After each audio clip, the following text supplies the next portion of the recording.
bum bum bum bum bum bum bum bum bum bum bum bum bum ba-dum bum bum bum bum bum bum ba-da-da-dum bum bum ba-dum ba-ba-dum dun dun dun dun dun dun dun dun bum bum bum bum ba-dum bum bum bum bum bum bum da da da dun dun dun da dun da dun dun da da da dun da da dun dun da dun da da dun ba da da da da da da dun dun bum ba da dun ba da da da dun da dun da dun dun da dun da da dun ba da da dun dun da dun da dun dun dun dun. Hello, my mighties. What is wrong with Facebook? What is the problem with Facebook? I am frozen. I'm going to start again. Here we go. Let's see if that works. Hello, my friends. Hello, my mighties. Hello, my Facebook friends. It's so great to see everyone. Hello, everyone. I see the same people every week. It's so wonderful, but I see a lot of new people too, which is really great. So my name is Joette Calabrese, and I am here with you, my friends, every Monday night at 8 o'clock Eastern time to do one thing and one thing only, and that is to talk about homeopathy. I love to teach you what I know. I like to have your feedback as well. It is our special time, is what I would say. So for those of you who already know me, hi friends, it's great to see you. Hello from Kansas. Frozen. See, it shouldn't be frozen. Should be good. Is it okay now?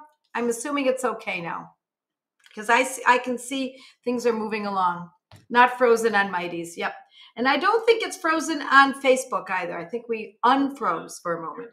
Okay, we're good. Great. All righty. Let's see. People are saying thanks. Okay, they're coming along. Good. Anita from California, and hi from Alberta. Hello, Alberta. Greetings from Ocala, Florida, and hello from Tyler, Texas. You bet. Wonderful. Northern Michigan. It's wonderful. I've been watching you from India, says Rechna. Oh, for goodness sake. Yes, Rechna. I know you're in India. It's so great. I have a good time. It's wonderful to be with family. Yes. Hi from Alaska. And hi from Maryland, from Oregon. That's what we want. Hello from New York, Jennifer. Great to see you all. I'm not trying to waste time. I'm trying to move it along so that people start joining in, and most people will not miss what we're going to be talking about tonight. So what we're going to talk about tonight are infections. This has been the discussion for weeks now, right? Because it's the big thing. Everybody's worried about infections. And I want to tell you that infections can be dangerous. There's no doubt about it. But once you know homeopathy, once you've skilled yourself, once you've mastered, you don't have to master the whole study of homeopathy. Just master a couple of conditions. Just master a couple of remedies. Then once you've mastered those, go on to more. Oh, Del Rey. Hi, Del Rey. From my neck of the woods. Then you will have the confidence to be able to do more of this yourself than you realize. Now, many of you have been doing this a long time, and you already know this. You already understand that idea. But I'm here to tell you, even for those who know, you want to know more so that you have more confidence. For those who are new, let me tell you that just like any other skill, it matters not. Riding a bike, learning how to play piano, being able to cook, raising a family.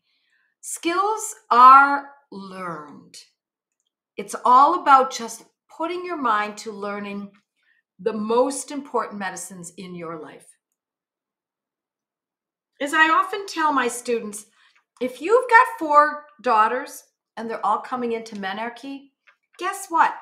You need to know the medicines for menarche.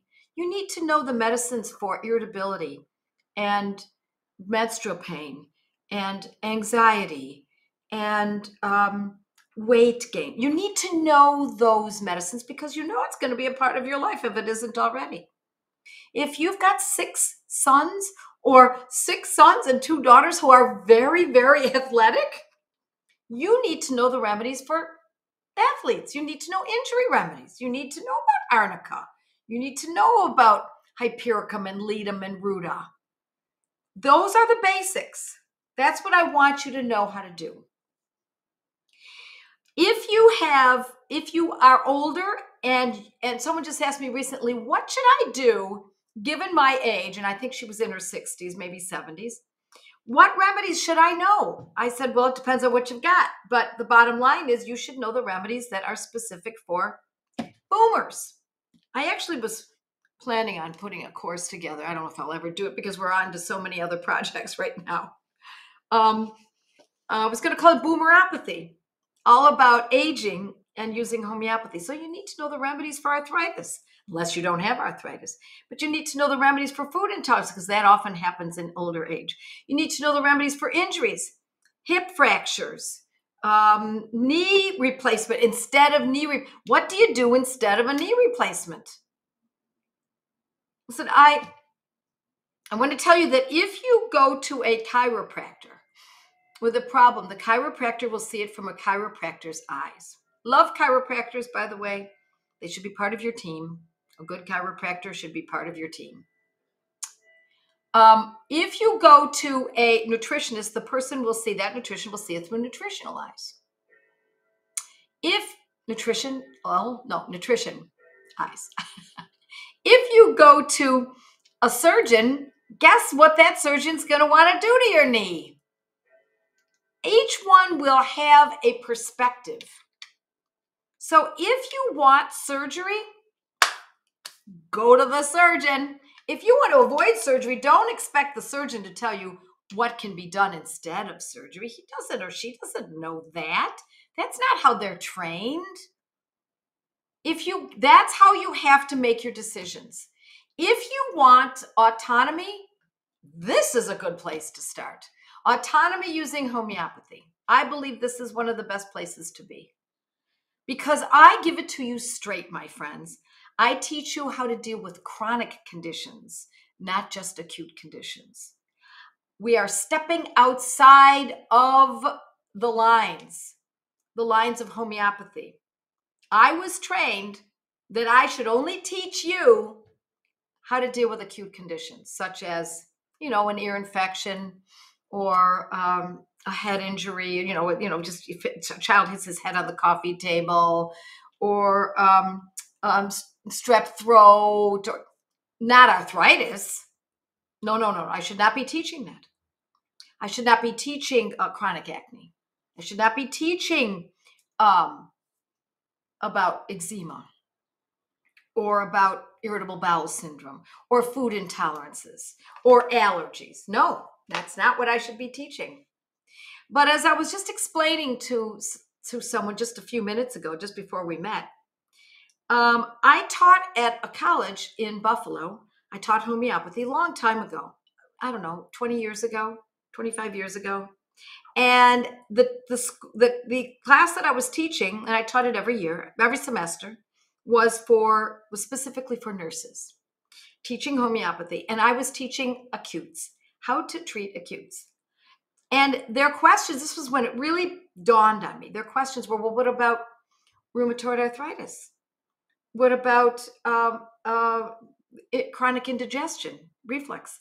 What about eczema? What about psoriasis? What about chronic depression? And all of their questions they had very reasonable questions. I couldn't teach them because I was using classical homeopathy and I was teaching classical. But I've changed my ways. I made a mistake. And if you were one of those people that I made the mistake in explaining it to years ago, please forgive me. I've learned the errors of my way, and I've learned to use protocols. what I call practical homeopathy, which is a combination of protocols that I've figured out myself, many that I've gleaned from other homeopaths, from books, mostly from the Doctor's Banerjee. And I put them all together, and that's what I teach you. Now, tonight, I'm not going to teach you a protocol. I'm going to teach you a specific medicine that you need to know about. And it's a medicine that is often misunderstood unless you have read your Materia Medica. Okay. The medicine we're going to be talking about tonight is Hypericum. Hypericum. Hypericum perforatum. Perforatum. Interesting. You know, hey, Perry, can you hear me? He can't hear me. I have an entire huge bottle of it. I should have brought it. I'm going to bring it next week. I'm going to show it to you. I made it years ago by picking, there's a big bottle in the basement that's brown, full of tincture, and it says Hypericum on it. It's right on the table at the bottom of the stairs. I've been storing these bottles. Well, there's a date on it. My guess is since 1990. And so what I used to do is I would collect St. John's wort flowers, which is Hypericum perforatum, and I would plunge them into alcohol, grain alcohol.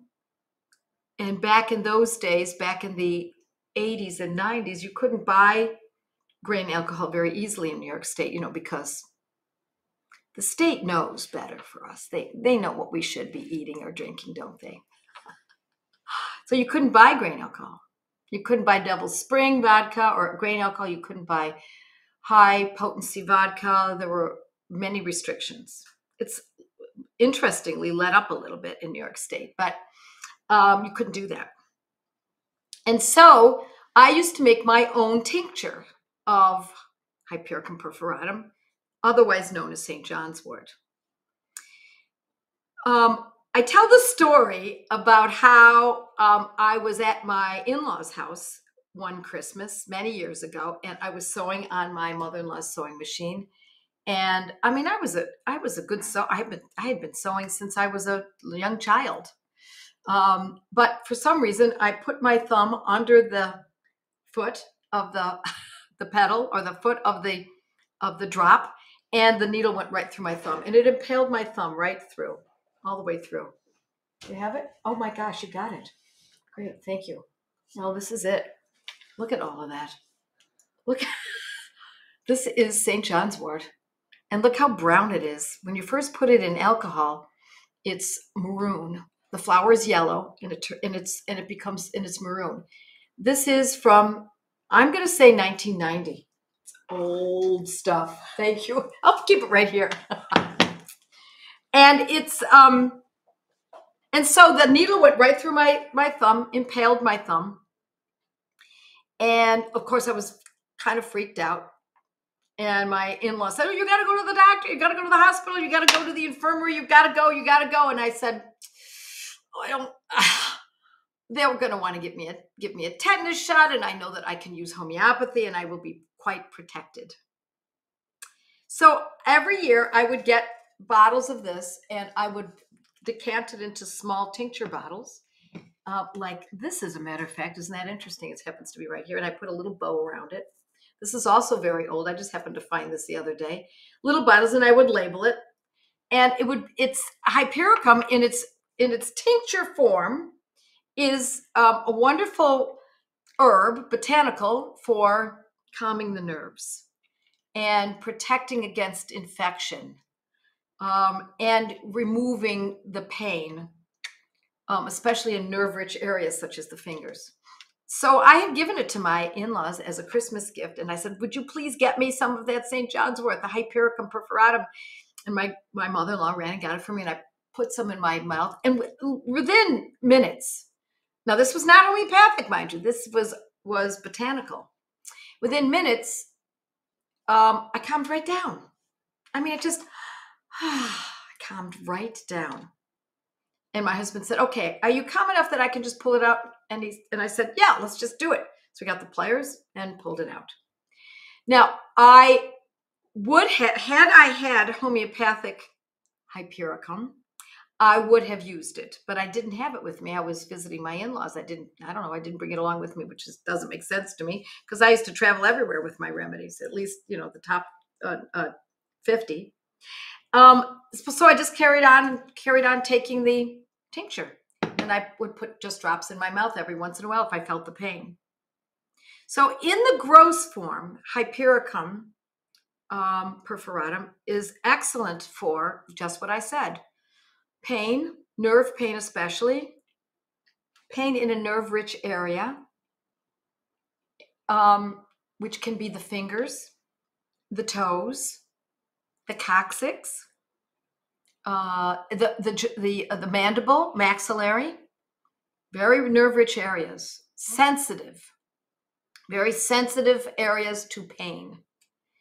And one more thing that is really critical, and this is the part that I think most people don't know about this medicine unless they've studied it, and that is it's a wonderful medicine for infections, to protect against infection. So it's one of our best medicines for when there is a deep infection. If this had gotten infected, if it had gone into the bone, then there's no doubt I would have stayed with hypericum. Now, today I might have added something else to it. I might have added symphytum, but let's just talk about hypericum because hypericum can do it on its own as well.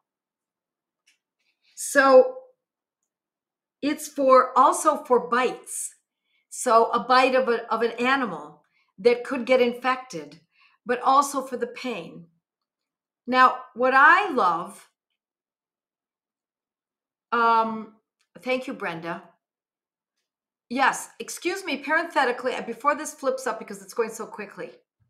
My friends, get to Mercola's site, Joseph Mercola, sign up and watch the link to the video that he just put up a couple days ago. Joseph Mercola. I'll probably be taken down or given trouble for having said that, but I'm going to tell you, Dr. Joseph Mercola's site. Okay? Excellent. Okay, so let's get back. Hypericum is great for infections. I'm not talking about an ear infection. I'm not talking about a sinus infection nor a throat. I'm talking about a deeper, tissue infection, bone infection, infection that goes so deep that it can set up a osteomyelitis. There's an old injury. Someone falls, they have an injury, they get an infection in their knee, in the bone, in the patella. It is very hard to treat bone infections conventionally, my friends. It is because the bone does not have blood vessels going into it like it does elsewhere in other tissues. And so an antibiotic would have to be carried in through the blood. Homeopathy does not depend on that. That's not what we need to do. Homeopathy goes beyond that. It does not have to be ingested in the stomach and then go through the bloodstream. In fact, all it needs is to just touch the mucosa of the mouth between the gums and the lips, under the tongue, and you will likely see a shift in fairly short order. So if there was a bite, or if I had had hypericum with me in potency, in homeopathic potency, which would mean it would say, for example, hypericum perforatum 200C, I would have taken it. But to be honest, I had it in gross form, in botanical tincture, and it did the job. I didn't have to worry about it.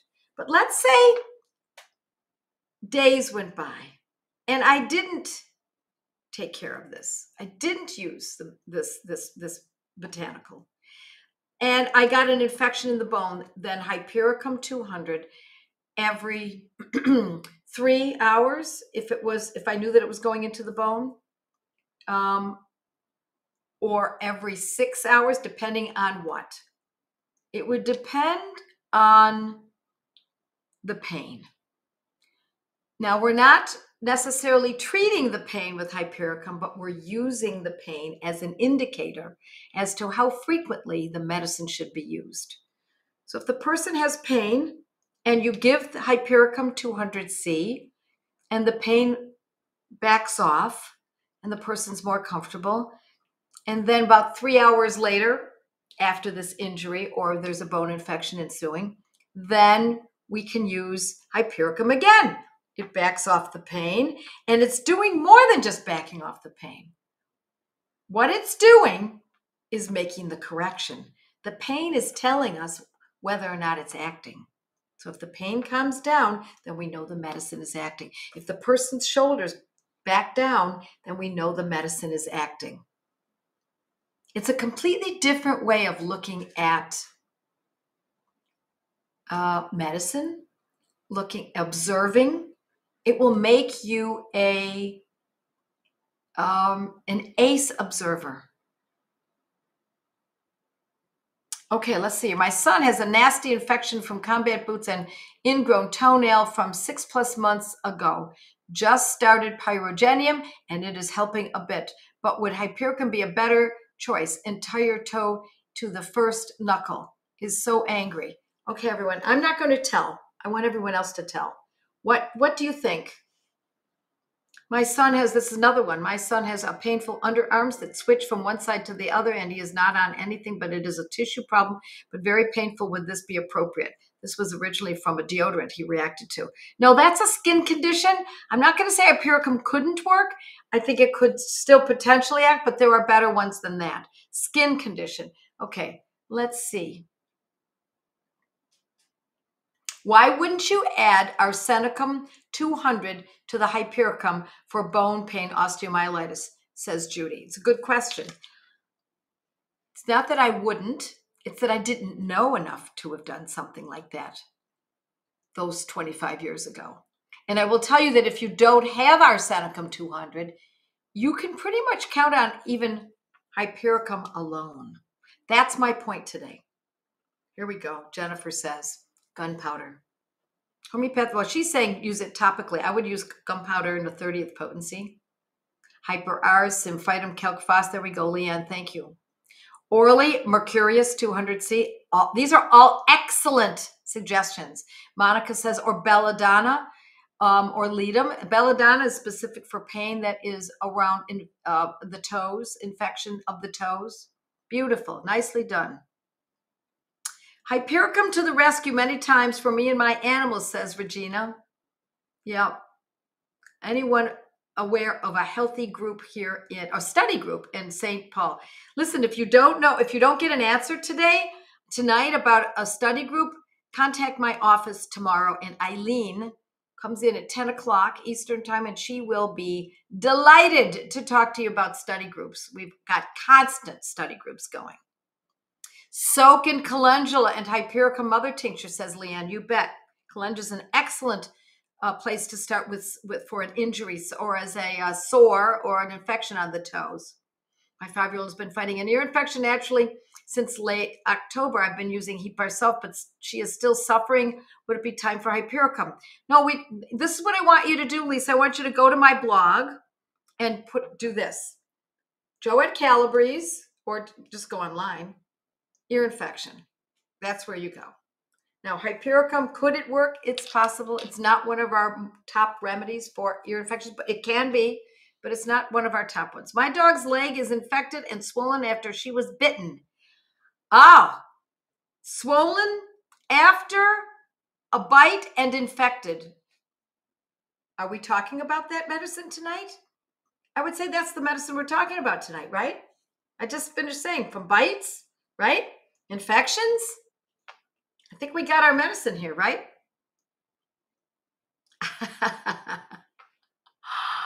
I'm using the combo of Hyper R, Symphytum, Calc-Phos for dental cavitations, and I'm getting so ill from it.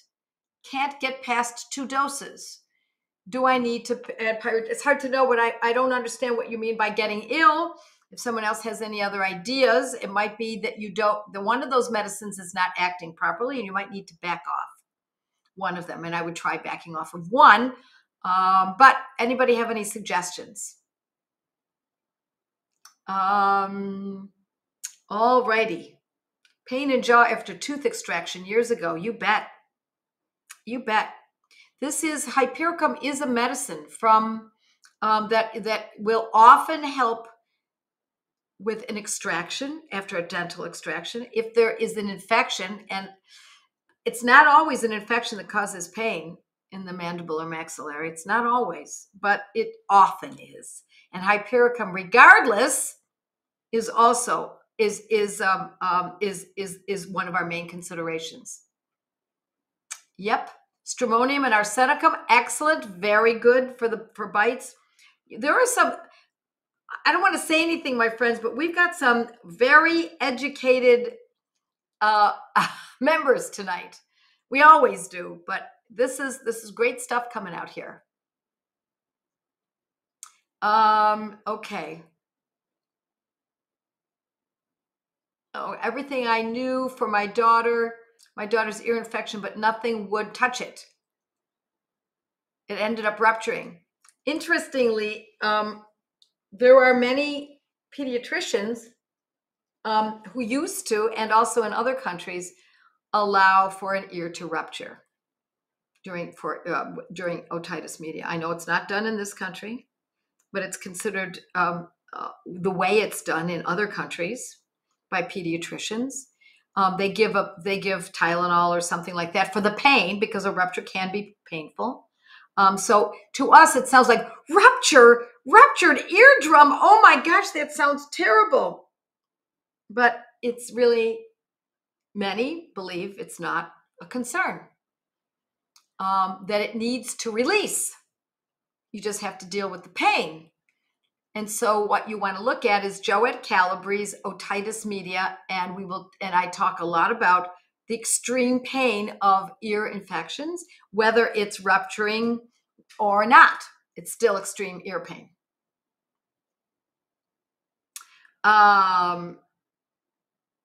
My dog has what I suspect is mange, treated with probably sulfuric acid, but she is preferring histaminum and sulfuricum, using aloe vera to soothe and smother mites. Interesting story. All righty. Good stuff. You guys are so on it.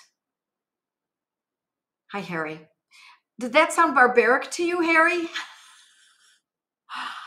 I don't know that it's barbaric. I don't know.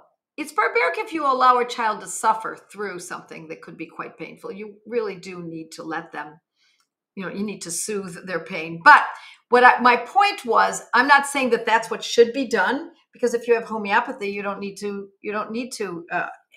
have an eardrum does not need to rupture. But what I'm saying is that it's not as scary as one might think, because it's very common and elsewhere. Yeah, sort of.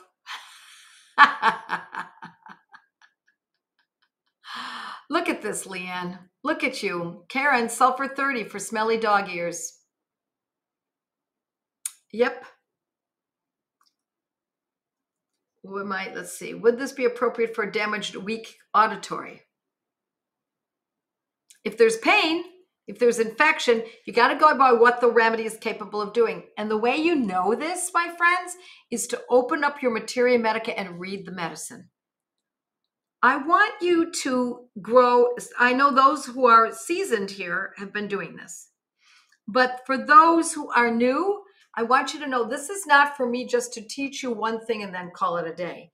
I'm hoping that I've sparked your interest so that you will be likely to open up a materia medica, either free online. They do exist, homeopathic materia medica. I think FATAK is online for free, PHATAK. Dr. James Tyler Kent's materia medica is online for free. But I own, at this date, I think 46 materia medicas, my own and many, many, many other authors. I love learning about the medicines from different authors. They all have a slightly different perspective. Boricke, thank you. Boricke is online, Boericke. Boricke is free online. Kent, yep, we know Kent, yep. And it's important that you know these medicines and not just use them willy-nilly. It's not like, when we say, if you've got a cold, maybe you should just take some vitamin C. It's a lot different than that. This is medicine. They're not supplements. They're not vitamins. This is real medicine, and you need to know how to use it, and you want to make sure that you're using the correct one. Yeah, pray for homeopathy to be protected and the FDA to stand down. We don't know. We don't know where that's going. We will know soon enough. Meanwhile, what I urge you to do is to own as much knowledge in homeopathy as you possibly can, and as many remedies as you can possibly afford. Get your medicines in 30s and 200s. Carry on.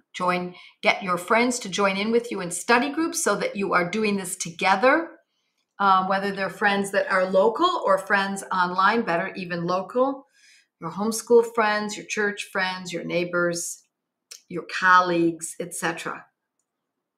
Because we need to have these medicines available to us. Gunpowder. I think we'll talk about that sometime soon. The remedy called gunpowder. All right, my friends, it's 8:32. We've gone over, but it's so much fun. Love to see you all. God bless you all. I will see you next Monday at 8 o'clock Eastern time. And until then, mwah! God bless. Bye.